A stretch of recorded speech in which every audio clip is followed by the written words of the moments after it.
spelling walls. There you go. You got it.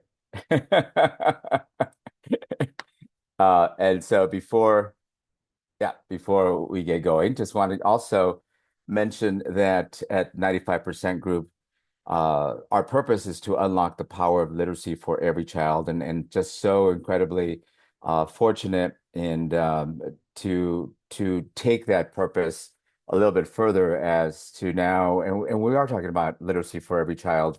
I came on board shortly after my colleague Mary Dahlgren and I released Kid Lips, which is a phonetics curriculum for young children.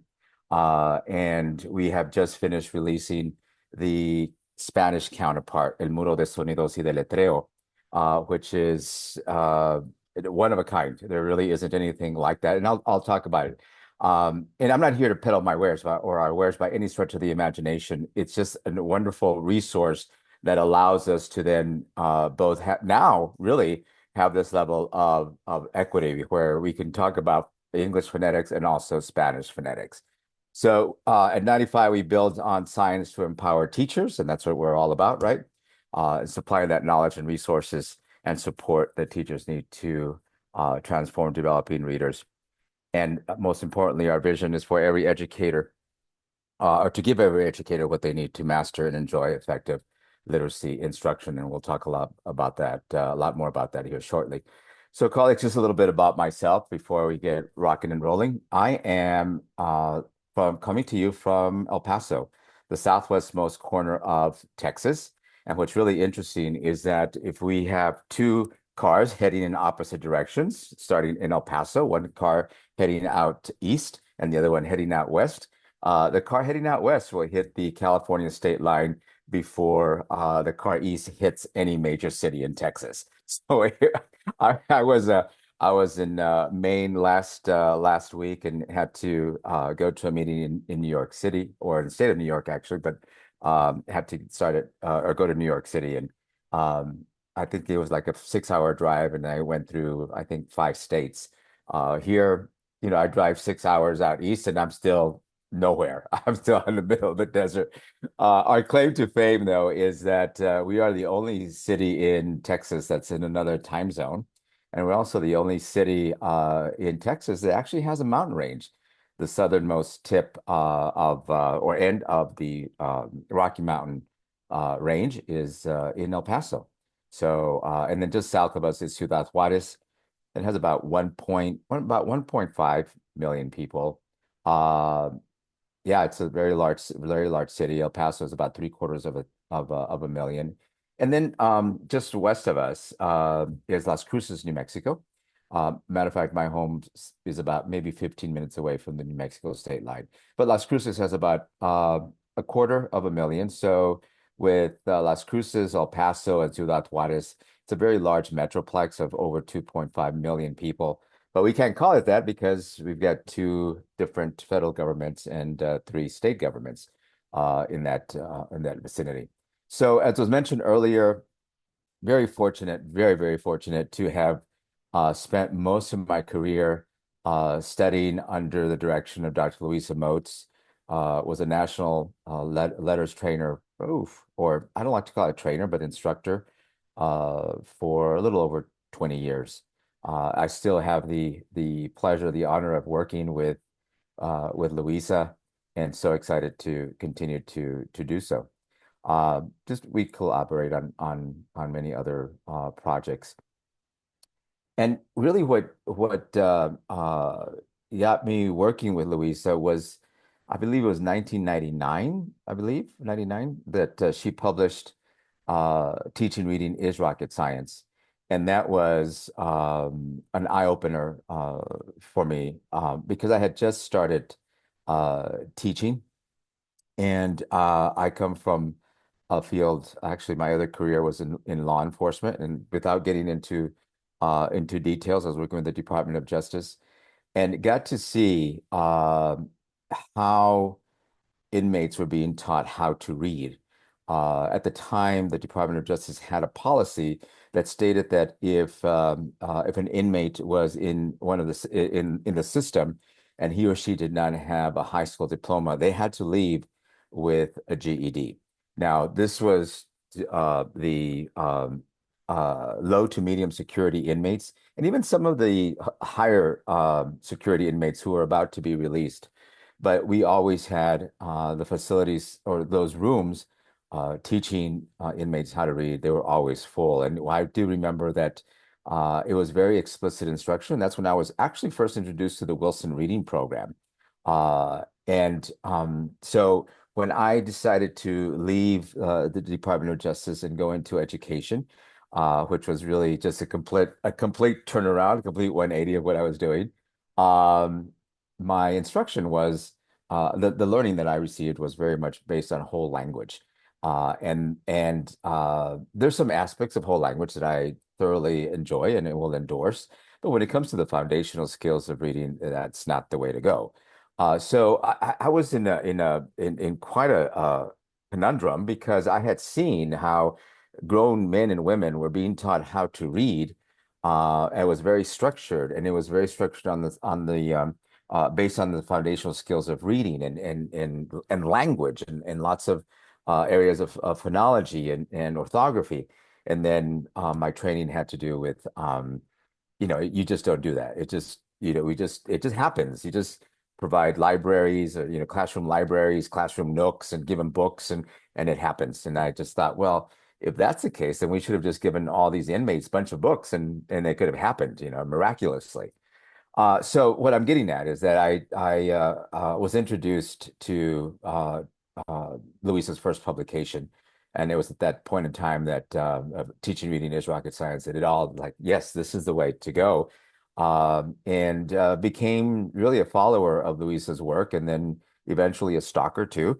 And and she was very gracious and was answering many questions and that then later on she asked me to join her group of national instructors. Colleagues, if you have not had an opportunity to read Teaching Reading is Rocket Science, the second edition was published in 2020.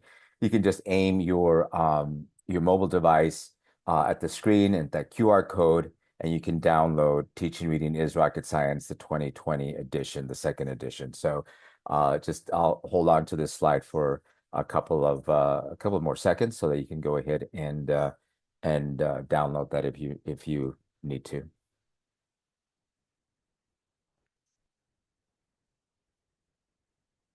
That being said, I was also very fortunate to have worked with um, Dr. Deb Glazer, who was also one of the, at any given time, about 10 national instructors working with Louisa. And she wrote top 10 tools, which is something that we provide as well. The reason I bring this up, colleagues, again, is not peddling my wares or our wares by any stretch of the imagination. I know the work that went in. Obviously, I know the work that went into letters, and I know the work that went into top 10 tools as well. I bring it up because it I know the material in letters. I know the material in top 10 tools, and there are others as well that just match very well with letters. Because letters is so heavy. There's so much information that these types of additional programs, for example, or platforms allow for more practice, for a deeper understanding of what letters is all about. And you can do like top 10 tools first and then go to letters or the other way around to really internalize the learning. So it's great opportunities to extend all that learning. And this is something that we absolutely have to believe in, right? That everyone has the right to high quality evidence aligned reading instruction that not only will improve their opportunities for a secure future, but also one that's productive and purposeful as well. So let's talk about that. Here are the things that I want to discuss in the next probably about 35 minutes, and it's a lot of information, but great information. Colleagues, one of the things that I find that is sometimes a little bit cloudy, all right, or unclear is we throw around the term language quite a bit, right? And language and language and language. I want to define language. What are we talking about? And especially when working with English learners or multilingual learners, what is language and what are we going to need to do to support the development of language, support the purpose of communication, but also the language systems that provide, that support that language function. Then go ahead and start working, talk a little bit more about working with sound spelling walls. And notice what I have here, sound spelling walls. They're not just sound walls, but sound spelling walls, all right?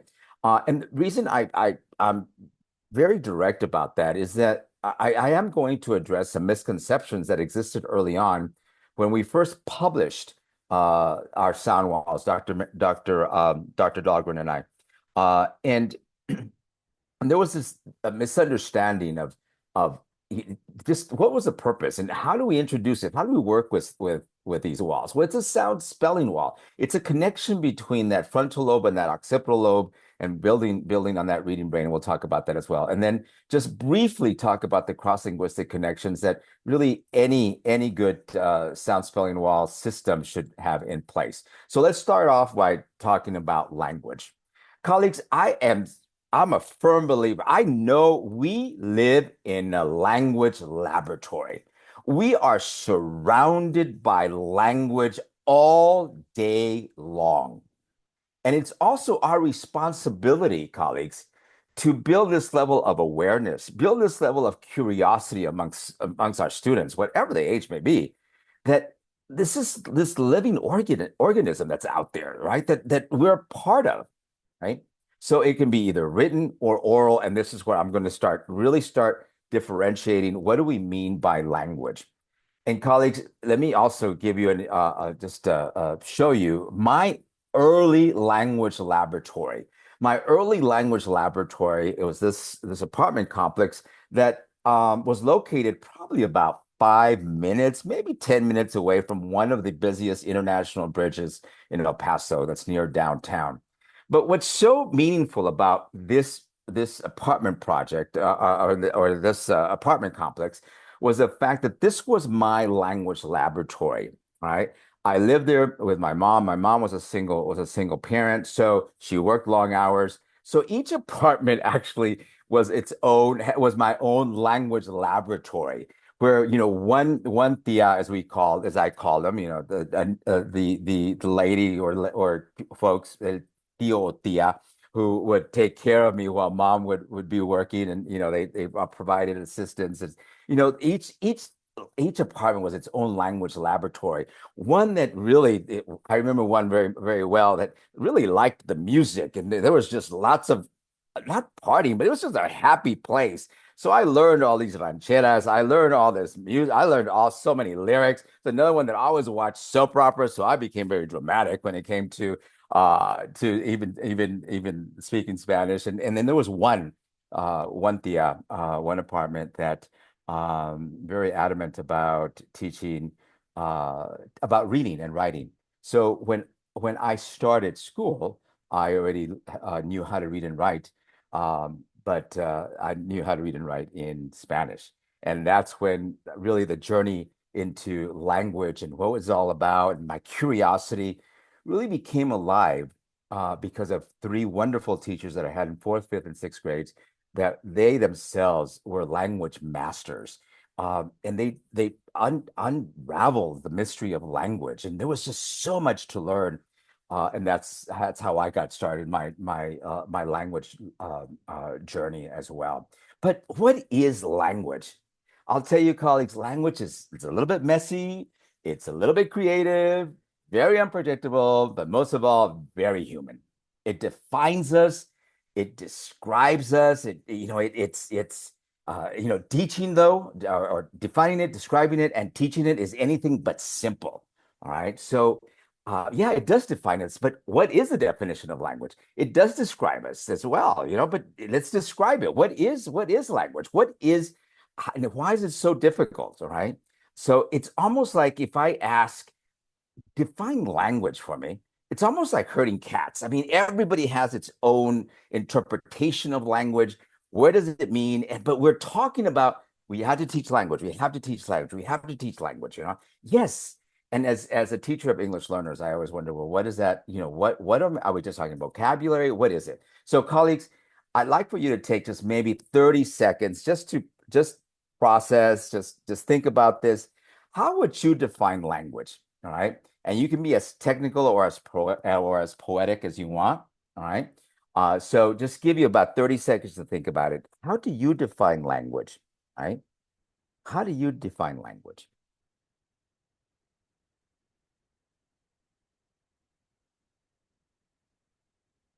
And you might want to write it down somewhere as well. I'm not going to ask you to put in the chat 'cause some of the definitions might be really, really lengthy. But just think about it. How do you define language?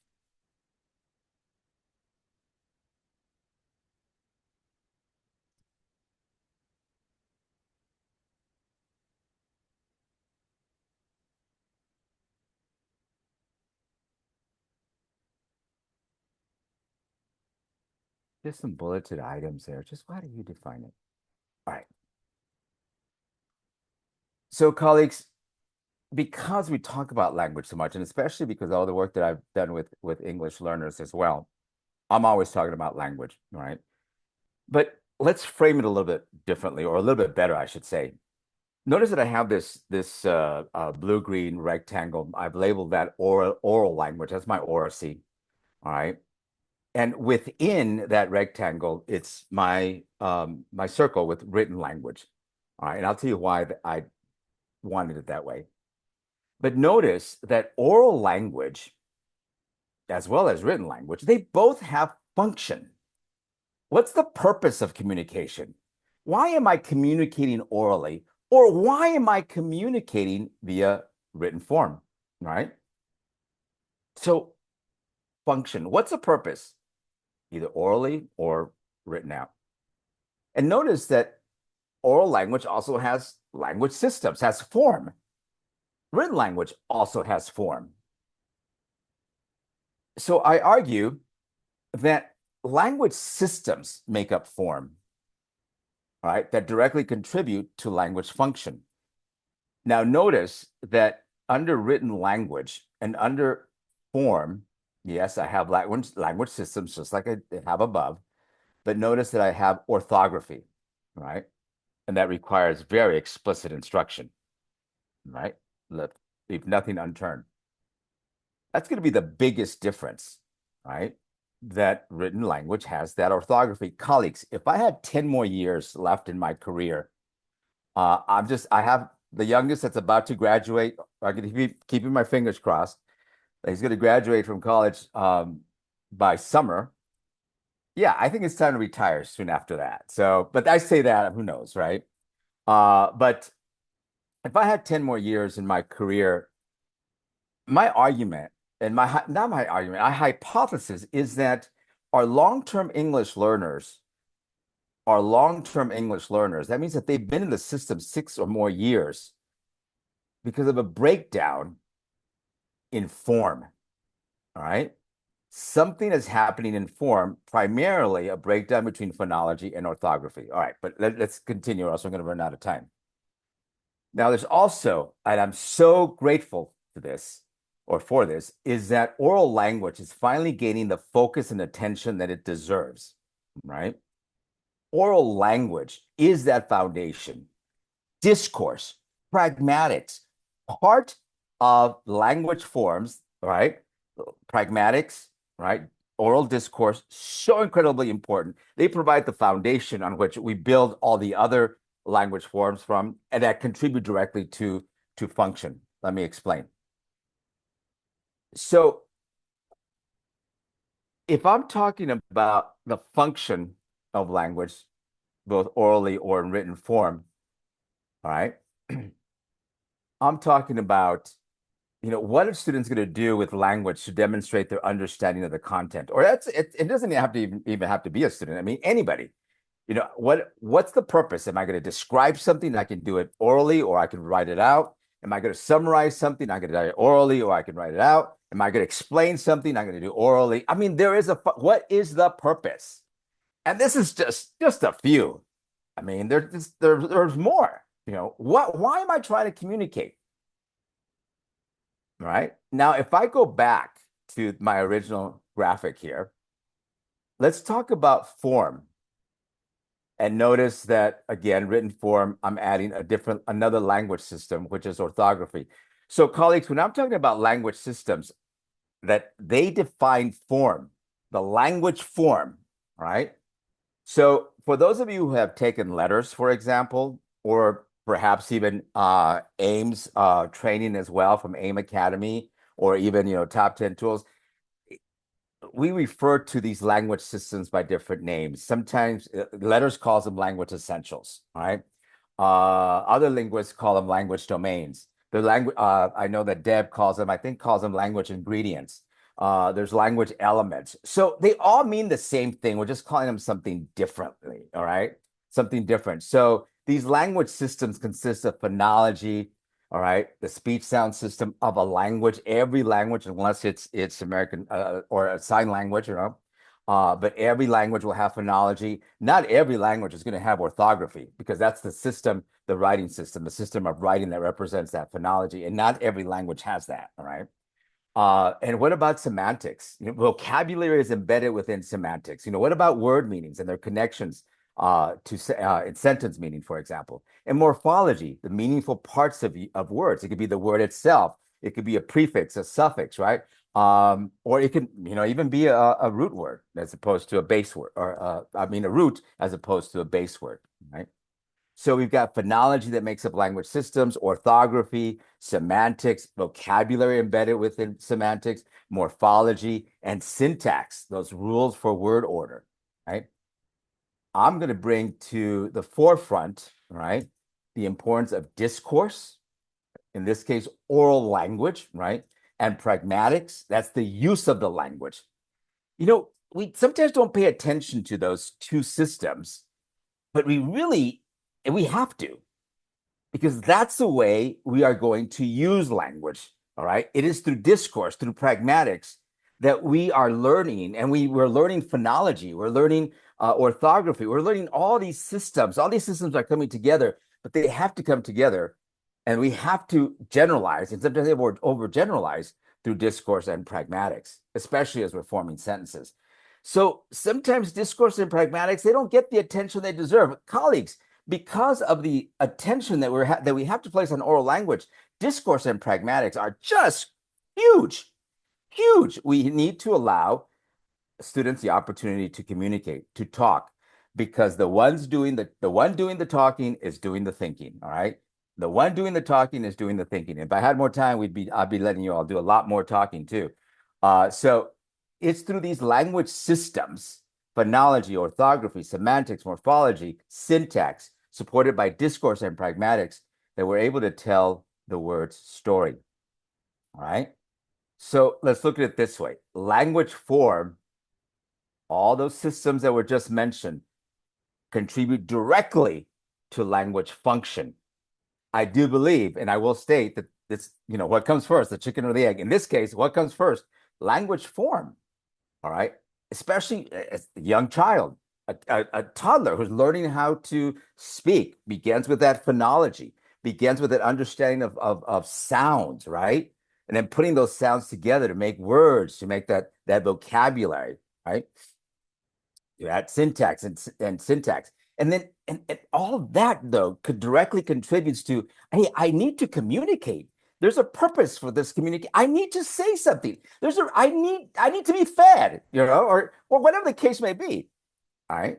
That's my purpose. But unless I have that phonology and that vocabulary, I'm not going to be able to function or have that language function. Now, here's the interesting thing though. As I'm building that language function, it's a reciprocal effect. I continue building on language form. All right. As I continue building on language form, I continue building on language function. But sometimes we think, okay, or we have to say, well, if the child is not able to or can't communicate either orally or written, all right, or there's something that's breaking down, what's breaking down? What system is breaking down? All right. Where is that breakdown occurring? Right. Is it occurring in one of these systems? More than likely. All right. All right. And sometimes perhaps it has to do with the purpose of communication. Maybe I need more background knowledge. If all these systems are in place, then I need to think, okay, well, what about my background? What about background knowledge, for example? How is that going to contribute? But let's go back to sound spelling walls. If I look at sound spelling walls, initially, I am talking about this area of phonology and orthography. Phonology and orthography.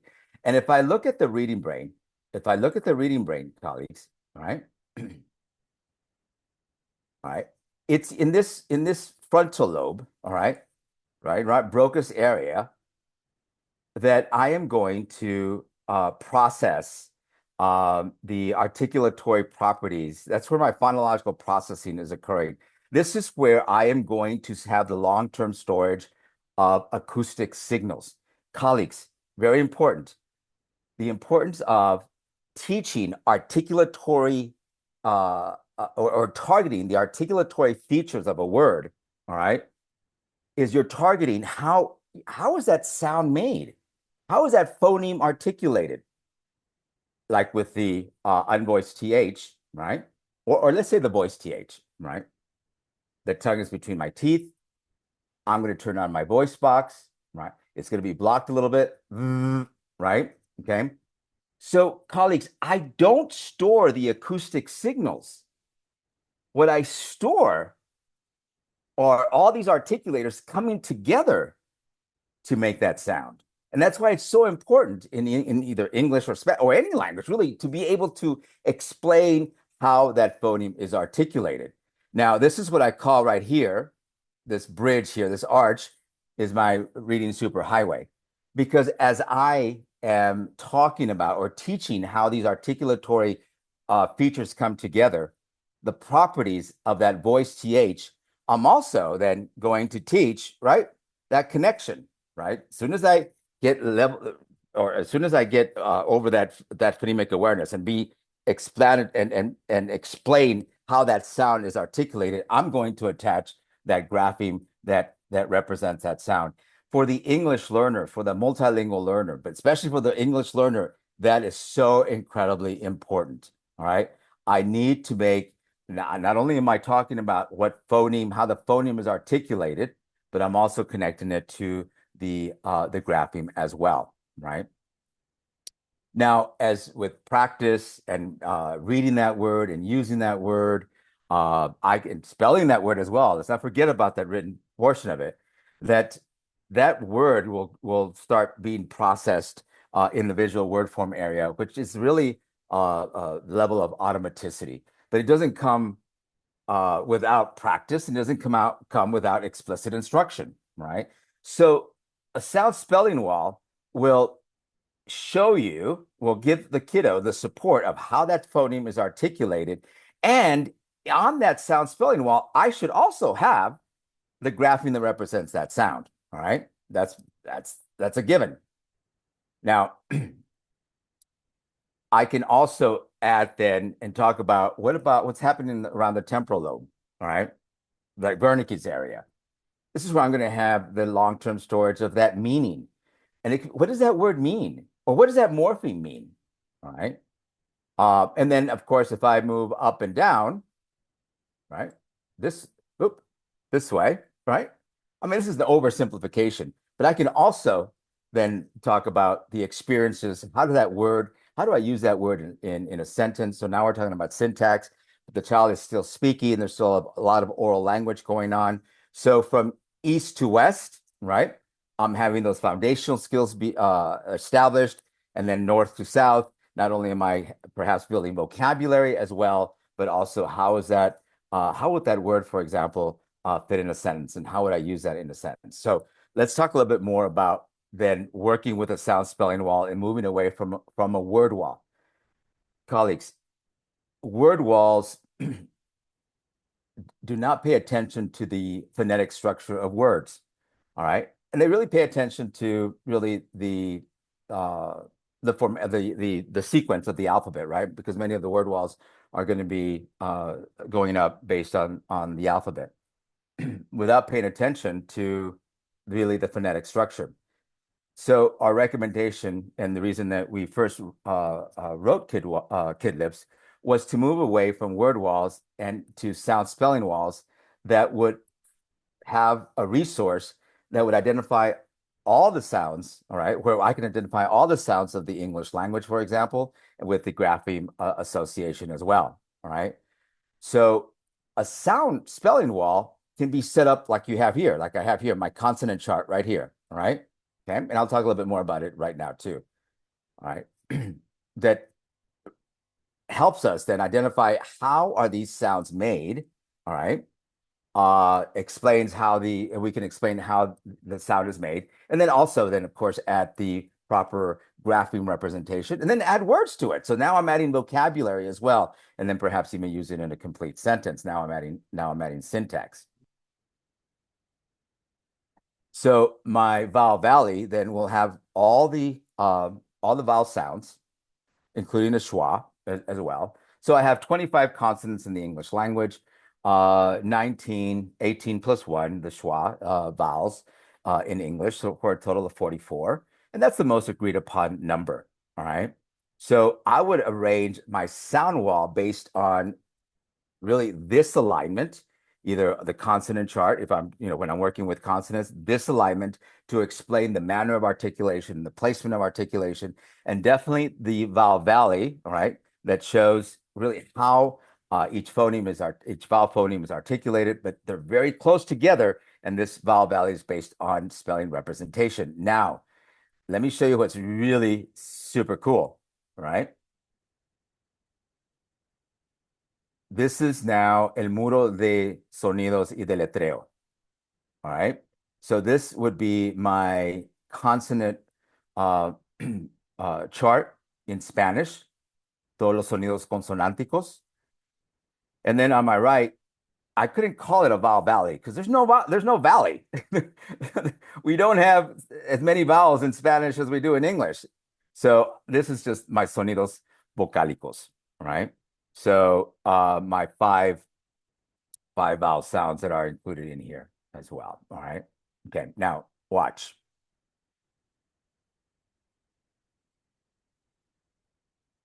I have respected the phonology of both languages. El muro de sonidos y de letreo is not a translation, all right, of English, but rather its counterpart. All right. So as you can see on top, we're talking about the placement of articulation. And in Spanish, it's going to be punto de articulación. But watch, look at this, colleagues. So I got what? I have 1, 2, 3, 4, 5, 6, 7 columns. In Spanish, I have 1, 2, 3, 4, 5, 6, 7, 8. All right. So we have to respect the phonology of every language.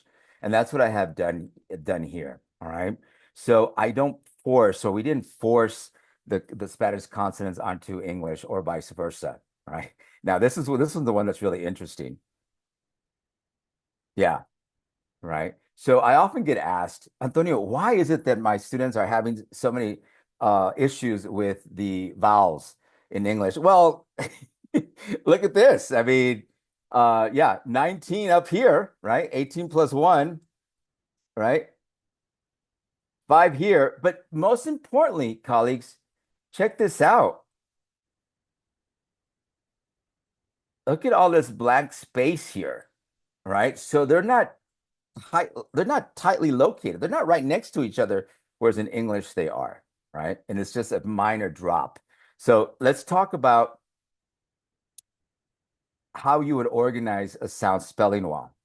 It would be just like this. It would just be a reproduction of this consonant chart in English. And notice that on top, I have placement of articulation. All right. And what does that mean, colleagues? I'm talking about that frontal lobe. All right. That's where I'm going to be processing this information. That's where I'm going to be storing the articulatory properties long term here, right? So the placement of articulation is where in the mouth does the sound originate, or where's the obstruction, all right? Where's the obstruction of air that takes place during sound production, all right? My Spanish sound wall is the same thing. Punto de articulación. And now watch, let me go back to this. So it's lips together, teeth on lip, tongue between teeth, tip of tongue raised to bump behind top teeth. Those are all those descriptors, right? In Spanish, It's the same thing, all right? I also have a bilabial sound as I do in English, all right? Los ambos labios se juntan, labio dental, upper set of teeth, lower lip. But this is what's really interesting is that in Spanish, I have what we call dental sounds. All right. That means that the tip of the tongue is right behind your upper set of teeth in Spanish. All right. That's a variation of articulation. Colleagues, it's not about teaching proper articulation. It is about being aware of how these articulators work and realize that sometimes I just need just a little bit more to be able to describe how to articulate that sound. Because if I don't articulate it correctly, perhaps, all right, there may be a difference in spelling. And then it's like, oh, all right, that's not a spelling error. That's a phonology error. Why? Because either that student does not have that sound in their own heritage language, or there is just a misplacement of the tongue, for example, and that's gonna be really with any kiddo, right? All right, so let me do this.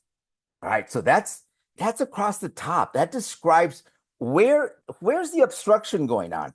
All right, it's super cool. What about manner of articulation? All right, that's along the left-hand side. All right, and what do we do with our breath? What do we do with our vocal cords? All right, and this explains how the sounds in both languages, all right? What happens to our breath? What happens to our vocal cords? And notice, if you look closely, there is a difference. There has to be, all right? Languages have different properties, have different manners of articulation. And one thing that I failed to mention, colleagues, especially with Spanish, I'm often asked or told, Antonio, I don't need phonemic awareness. I don't need this level of articulatory awareness because Spanish is so phonetic, is so consistent, right? Well, you know what? Any alphabetic language is still needs phonemic awareness. Phonemic awareness is still the strongest predictor of reading success, all right? Especially in young children. And there is plenty of research of how the brain processes, all right, these acoustic signals. And actually, it's not the brain, it's the ear that's processing these acoustic signals. It is the brain, that frontal lobe, that is storing these signals based on the articulatory features, right? So we are actually training the brain to really start recognizing how all these how all these phonemes work and to store them and throw them into long-term storage. So when we're talking about consonants, we're talking about, what happens to our lips? What's blocking the airflow? Is it our lips? Is it our teeth? Is it our tongue? All right. Is it a continuous sound? All right. Is it made in the front, middle, back of the mouth? All right. So this is an example, and this is a beautiful example, colleagues. This is a beautiful example of an English sound spelling wall. Here's my manner of articulation. It's describing where the obstruction occurs. What happens to our breath along here, our manner, all right? What happens to our breath? What happens to our vocal cords? And check this out. This would be true for either Spanish or English. Watch this. Here is a picture of how the sound is articulated. But watch, colleagues, I also have the grapheme that goes with it. And we're adding to this the sound wall. And I also have words as well. So here, I'm talking about the frontal lobe. Here, right, I'm talking about the occipital lobe. Here, as I'm adding words and adding vocabulary, now I'm talking about temporal lobe. And as I extend to sentences or more, then now I'm talking about including all areas of the brain. This is gorgeous, gorgeous. I love it. All right, here again, my placement of articulation, my manner of articulation. I have my sounds and I have my grapheme. Again, frontal, occipital, and now I have words on here as well. There was a misconception very early on that we're not supposed to add any graphemes or words to sound spelling words. That's nonsense. That's no. I need to have the pictures of the kiddos articulating those sounds.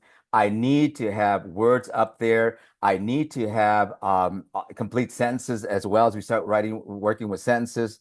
So wonderful, right? This one is all set up, but we don't have words yet. And colleagues, as soon as if anybody wants to send me pictures of how you set it up, if you want to set up a Spanish sound spelling wall in your room, please do so because it's just we just released them, and I want pictures. I want to see what's going on out there. All right. What's also very useful about sound walls, colleagues, is that you can also describe or really put into consideration or take into consideration what are the cross-linguistic connections, right?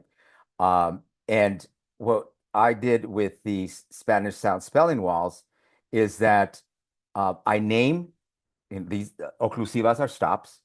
Here are all my phonemes, right? And notice that in Spanish, all right, these phonemes have graphemes that are represented in the initial position, all right, but never in the final position. So in English, though, those similar phonemes are found in the initial position and in the final position.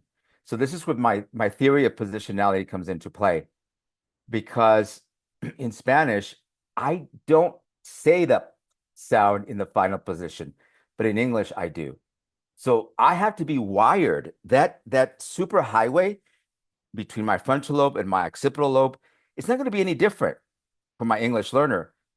The difference is that it's going to be wider. I need to add more lanes because although I have the sound, I need to add it now. I need to hear it. I need to learn it. I need to write it in the final position in English. So it has to be that explicit.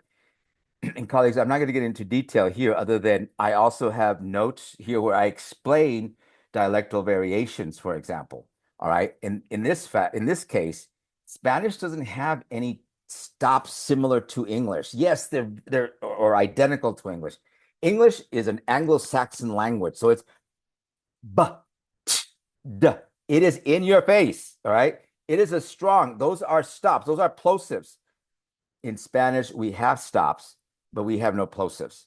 They're softer, gentler, kinder. And this explains it. And by the way, I just remembered. By the way, the Spanish sound spelling walls that I wrote, I also translated them into English. All right.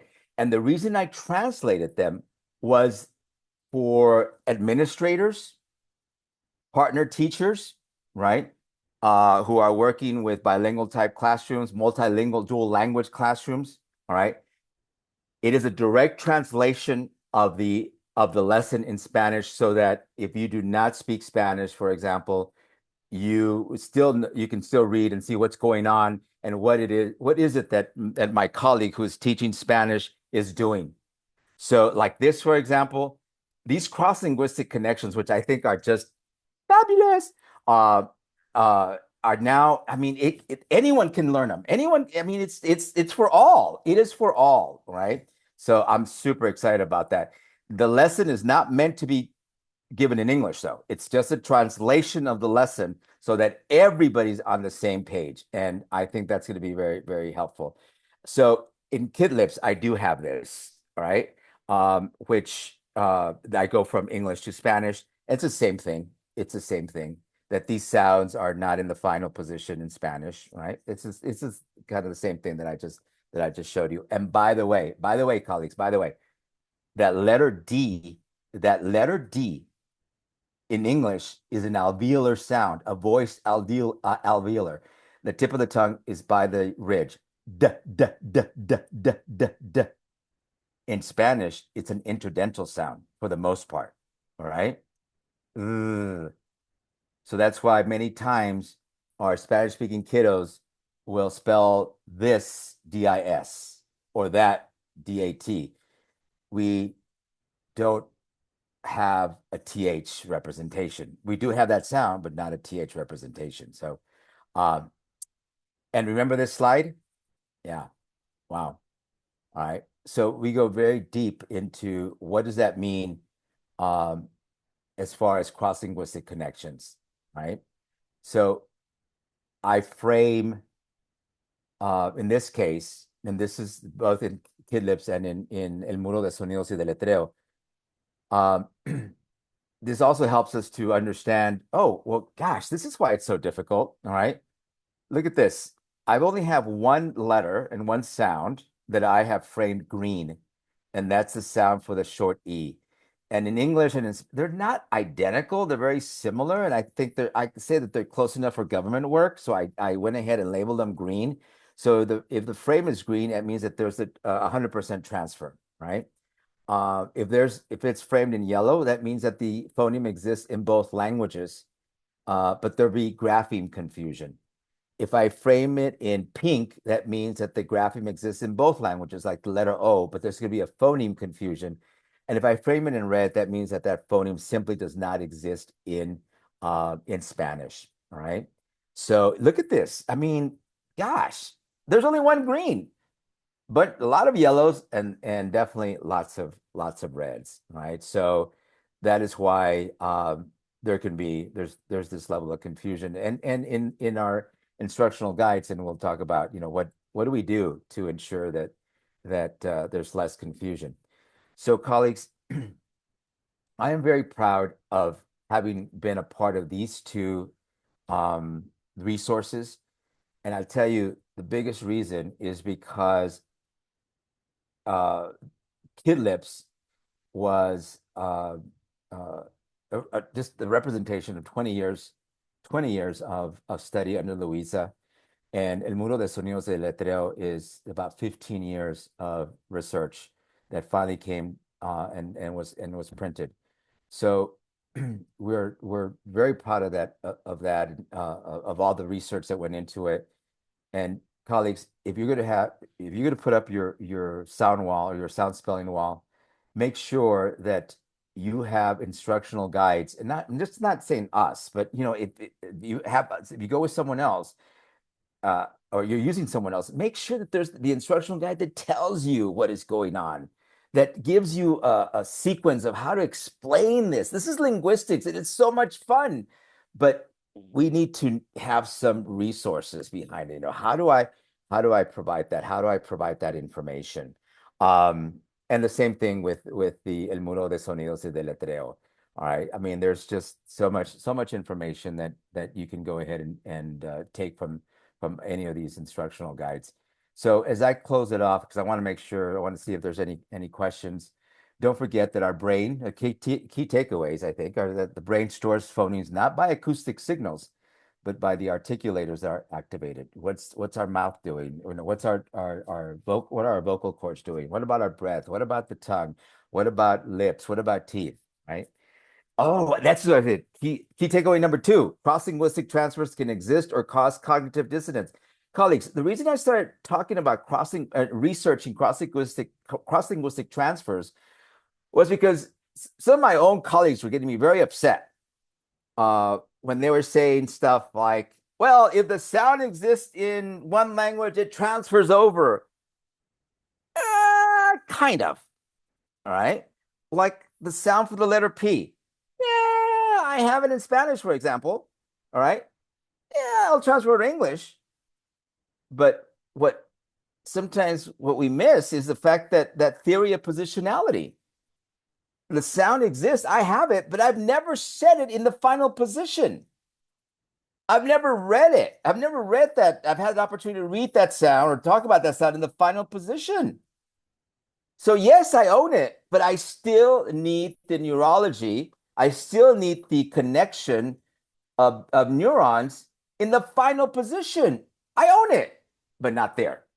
All right. So sound spelling walls can effectively target both language function and language form. All right. Definitely language form, because I'm talking about how the sound is made, Broca's area, right? I'm talking about the grapheme that represents that phoneme. That's the occipital lobe, right? As I'm adding words, I'm talking about also adding to temporal lobe, Wernicke's area, right? And then as I'm adding sentences or morphology, then I'm really talking about the entire scope going into the parietal, going into the right cerebral hemisphere. So it is about really being aware of how the brain processes this information, right? And knowing, oh, there are different parts, right, that need to be activated. And this is how I'm going to be able to activate them.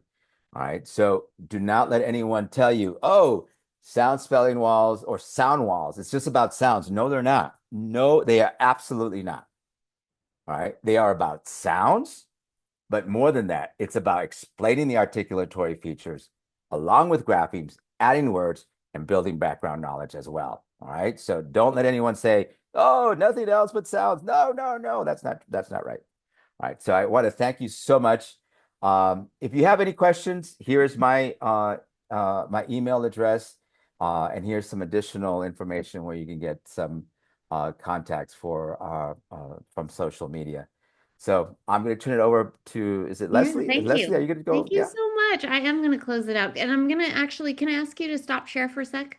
absolutely. I just want to revisit just the slide we started with earlier because the recording wasn't on. And so for those that are watching the recording, I wanted to highlight the chapter meeting again.